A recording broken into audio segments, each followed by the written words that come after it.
ہماری غلط فہمیاں ہیں، کوئی تو ہو جو ہماری غلط فہمیاں دور کرے۔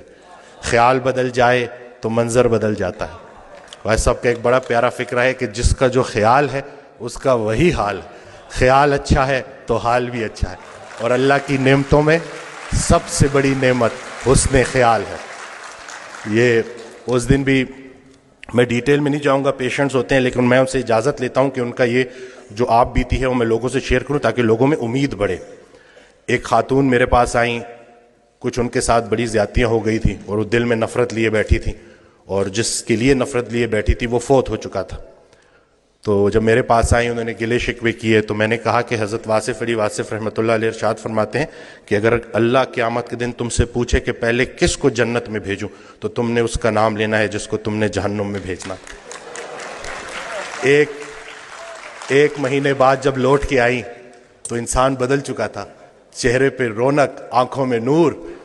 تو مجھے کہتی ہیں کہ ڈاکٹر وسیم جب میں یہاں سے اٹھ کے گئی، پہلے تو میں گھر کی طرف جا رہی تھی، مجھے آپ کی بات ہضم نہیں ہوئی، لیکن پھر میں نے گاڑی موڑی اور میں قبرستان چلی گئی، اور میں اس کی قبر کے سامنے کھڑے ہو کے میں نے کہا کہ جو تو نے میرے ساتھ کیا معافی کے قابل نہیں ہے، لیکن جا تجھے اللہ کی رضا کے لیے معاف کرتی ہوں۔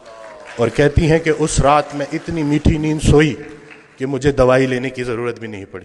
یہ جو نفرت ہے نا، ظرف دکھانا ہے، اور اتنی کوئی بڑی بات ہے ہی نہیں۔ مقصد بندہ ہے تو نتیجہ بھی بندہ ہے، مقصد اللہ ہے تو نتیجہ بھی اللہ ہے۔ تو سب سے پہلے تو ہم نے اپنی توقعات کو مومن کرنا ہے، زندگی مومن ہو ہی جائے گی۔ اصل میں ہماری توقعات مومن نہیں ہو رہی، ہم نے ایکسپیکٹیشنز اتنی بڑھا دی ہیں، ہر کسی سے ہم توقعات رکھتے ہیں سوائے اللہ کے۔ تو اپنا گھر، اپنی تنہائی، اپنی قبر، اسی کے اوپر فوکس کریں۔ ہر انسان سے اس کا اپنا پوچھا جائے گا۔ جس شوہر کو اپنی بیوی میں صرف برائیاں نظر آ رہی ہیں، اصل میں اس کو اپنی تمام برائیاں اپنی بیوی میں نظر آ رہی ہیں۔ اچھے شوہر کو اپنی بیوی اچھی لگے گی، برے شوہر کو اپنی بیوی برے لگے گی۔ اب بتاؤ بیوی اچھی لگتی ہے یا بری لگتی ہے؟ یہ نہیں کہ سارا کا سارا فوکس ادھر کر دیا، جھگڑا ہی نہیں کرنے دیتے، سارے جھگڑے ہی ختم کر دیے الحمدللہ۔ جھگڑا جو ہے نا وہ دو بندوں کا نام ہے، صلح ایک بندے کا نام۔ ابھی ریسنٹلی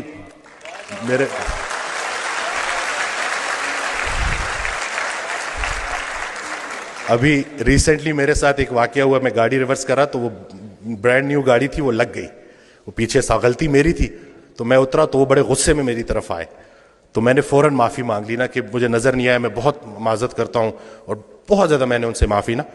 تو ابھی وہ غصہ ان کا ایک دم سے اتر گیا، کہتے ہیں آج کل معافی کون مانگتا ہے؟ تو میں نے کہا جی وہ نقصان چھوڑے، نقصان کو اپنا نمبر دے اور رابطے میں رہیں گے۔ تو میرا بڑا دل تھا میں ان کو بولوں کہ اگر کوئی معافی منگوانے والا پیچھے کھڑا ہو تو بندہ ضرور معافی مانگتا ہے۔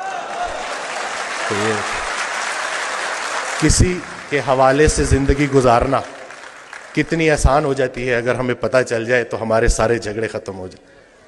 میں تو جو میں نے آڈیوز میں جو سنا ہے نا کہ جنہیں ہم رخصت کرتے ہیں وہی ہمارا استقبال کریں گے، تو حضرت واصف علی واصف رحمۃ اللہ علیہ کی میں آڈیوز سنتا ہوں تو اس میں انہوں نے جو ہمارا فوکس ہی چینج کر دیا ہے کہ جب ہم وہاں پہ جائیں گے تو جن کو ہم پیچھے چھوڑ کے آئے تھے وہ ہمیں آگے ملیں گے، تو اب ان کے لیے کیا لے کے جا رہے ہو؟